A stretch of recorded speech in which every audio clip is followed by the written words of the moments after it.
നീ എനിക്ക് തന്ന കാശ് നീ എത്രമാത്രം കഷ്ടപ്പെട്ടിട്ട് അറേഞ്ച് ചെയ്തെന്ന് എനിക്കറിയാം. അത് ഒരു ദൃഹം പോലും കുറയാതെ ഞാൻ തിരിച്ചു തരികയും ചെയ്യും. പക്ഷെ എനിക്ക് കുറച്ച് സമയം വേണം. ഞാൻ വേണമെങ്കിൽ നിനക്ക് ഗ്യാരണ്ടിക്കൊരു പോസ്റ്റ് ഡേറ്റഡ് ചെക്കോ മറ്റോ. ചൂടാറുന്നതിന് മുമ്പ് കുടിക്കൂട്ടോ. ആ അച്ഛൻ ചായ കുടിക്കേ.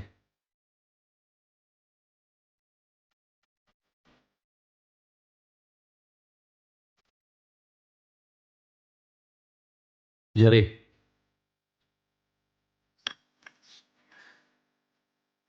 97 ഞാൻ ദുബായിലെത്തുന്നത്. 2 വർഷം ലേബർ ക്യാമ്പിലായിരുന്നു. അവിടെ പെട്ടുകിടന്ന് എന്നെ പൊക്കിക്കൊണ്ടുവന്നത് നിന്റെ പപ്പയാ. കടങ്ങളുടെ കണക്ക് പറയാനാണെങ്കിൽ നിന്റെ പപ്പയ്ക്ക് പറയാനുള്ളതിലും ഒരുപാടധികം എനിക്ക് പറയാനുണ്ടാവും. ഈ മനുഷ്യൻ ഇല്ലായിരുന്നെങ്കിൽ ഇക്കാണുന്നത് ഒന്നും ഉണ്ടാവില്ലായിരുന്നു.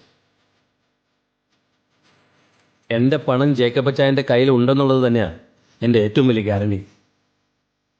അതിന് ഏതെങ്കിലും ബാങ്ക് ഇഷ്യൂ ചെയ്യുന്ന കട്ടിക്കടലാസിന് ഒപ്പിട്ട് തരേണ്ട ആവശ്യമൊന്നുമില്ല. എൻ്റെ പപ്പയോട് പറഞ്ഞേക്ക്.